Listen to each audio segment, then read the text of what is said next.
Bismillahirrahmanirrahim. Assalamualaikum warahmatullahi wabarakatuh. Alhamdulillah rabbil alamin. Wassalatu wassalamu ala asrafil anbiya'i wal mursalin wa ala alihi washabihi ajmain. Amma ba'd.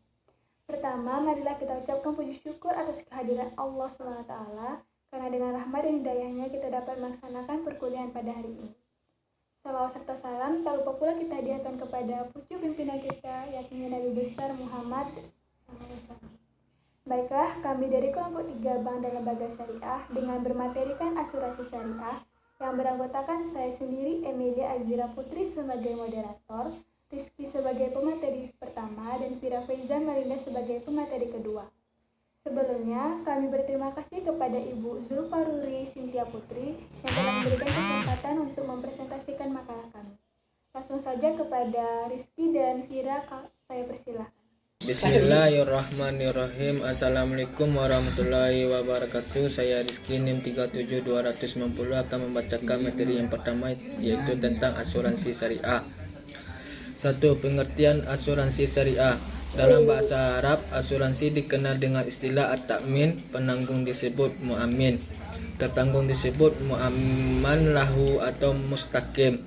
At-ta'min diambil dari mana, yang artinya pemberi perlindungan, ketenangan, rasa aman dan bebas dari rasa takut. 2. Landasan hukum asuransi syariah.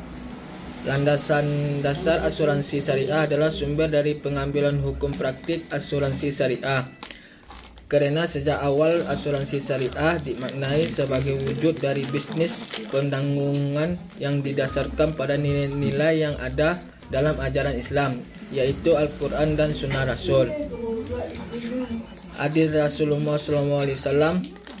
Hal yang mendukung tentang praktik asuransi syariah juga berdasarkan hadis Nabi Muhammad SAW. Berikut ini hadis yang mendukung prinsip-prinsip muamalah untuk diterapkan di dalam asuransi syariah. Landasan operasional asuransi syariah di Indonesia. Secara struktural, landasan operasional asuransi syariah di Indonesia masih menginduk pada peraturan yang mengatur usaha perasuransian secara umum, konvensional. B. Jenis dan mekanisme pengelolaan asuransi syariah. Sesuai dengan SK JTLK tadi, maka jenis investasi bagi perusahaan asuransi dan perusahaan asuransi dengan sistem syariah adalah sebagai berikut. 1. Deposito dan sertifikat deposito syariah. 2. Sertifikat wadiah Bank Indonesia, saham syariah yang tercatat di Bursa Efek. 3. Obligasi syariah yang tercatat di Bursa Efek. 4. Surat berharga syariah yang diterbitkan atau dijamin. 5. Pemerintah. 6. Unit penyertaan reksadana syariah. 7. Penyertaan langsung syariah. Asuransi syariah sebagai salah satu lembaga syariah yang dapat diartikan sebagai asuransi yang prinsip operasional didasarkan pada syariat Islam yang mengacu kepada Al-Quran dan hadis. Persoalan lain yang perlu dikategorikan berkenaan dengan asuransi syariah ini adalah tentang mekanisme kerja asuransi syariah. C. Perbedaan asuransi syariah, asuransi konvensional. Sistem akuntansi pada asuransi syariah menggunakan cash basis, yaitu mengakui pendapatan dan beban saat kas sudah benar-benar masuk ataupun keluar, atau mengakui apa yang benar-benar dimiliki perusahaan. Sedangkan sistem akuntansi pada asuransi konvensional menggunakan accrual basis, yaitu mengakui ketika terjadinya suatu transaksi tanpa mempedulikan adanya aliran kas masuk ataupun keluar. Assalamualaikum warahmatullahi wabarakatuh. Nama saya Fira Faiza Melinda, NIM 37293, akan membacakan materi yang selanjutnya. D. Pendapat para ulama tentang asuransi. 1. Pendapat ulama yang mengharapkan. A. Syekh Muhammad Al-Ghazali, ulama dan tokoh Haraki dari Mesir. Beliau menyatakan bahwa asuransi itu mengandung riba karena beberapa hal. Pertama, apabila waktu perjanjian telah habis, maka uang premi dikembalikan kepada terjamin dengan disertai bunganya, dan ini adalah riba. Apabila jangka waktu di dalam polis belum habis dan perjanjian diputuskan, maka uang premi dikembalikan dengan dikurangi biaya-biaya administrasi, dan muamalah semacam itu dilarang oleh hukum agama syara. Kedua, ganti kerugian yang diberikan kepada terjamin pada waktu terjadinya peristiwa yang disebutkan di dalam polis juga tidak dapat diterima oleh syara, karena orang-orang yang mengerjakan asuransi bukan syarikat di dalam untung dan rugi, sedangkan orang-orang lain ikut memberikan sahamnya dalam uang yang diberikan kepada terjamin. Ketiga, maskapai asuransi di dalam kebanyakan usahanya menjalankan pekerjaan riba, pinjaman berbunga, dan lain-lain. Keempat, perusahaan asuransi di dalam usahanya mendekati pada usaha lotre, di mana hanya sebagian kecil dari yang membutuhkan dapat mengambil manfaat. Terakhir, asuransi dengan arti ini merupakan salah satu alat untuk berbuat dosa. Banyak alasan uang dicari-cari guna mengorek keuntungan dengan mengharapkan datangnya peristiwa yang tiba-tiba. B. Syekh Muhammad Yusuf Al-Qaradawi, ulama dan dai terkemuka di dunia Islam saat ini, guru besar Universitas Qatar. Al-Qaradawi dalam kitabnya Al-Halal wal Haram fil Islam mengatakan bahwa asuransi dalam praktik sekarang ini bertentangan dengan prinsip-prinsip syariat Islam. Ia mencontohkan dalam asuransi kecelakaan, yaitu seorang anggota membayar sejumlah uang, misalnya X rupiah setiap tahun. Apabila ia bisa lolos dari kecelakaan, maka uang jaminan itu hilang atau hangus. Sedangkan si pemilik perusahaan akan menguasai jumlah uang tersebut dan sedikit pun ia tidak mengembalikannya kepada anggota asuransi itu. C. Muhammad Muslehuddin, guru besar hukum Islam Universitas London, dalam disertai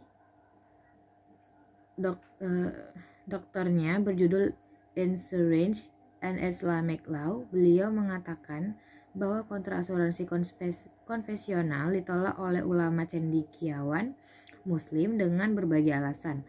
Sementara penyokong modernis Islam berkeras bahwa asuransi boleh menurut hukum Islam. Kedua, pendapat ulama yang menghalalkan. A. Syekh Abdurrahman Isa, guru besar Universitas Al-Azhar Mesir. Menurutnya, perjanjian asuransi adalah sama dengan perjanjian al-ji'alat, memberi janji upah. Beliau berkata bahwa asuransi mewajibkan dirinya untuk membayar sejumlah uang ganti kerugian. Apabila pihak lain mengerjakan sesuatu untuknya, ia membayar uang premi dengan peraturan tertentu. Maka apabila seseorang telah mengerjakan perbuatan ini, berhaklah ia atas sejumlah uang pengganti kerugian yang dijanjikan maskapai itu. B. Profesor Dr. Muhammad Yusuf Musa, guru besar Universitas Kairo.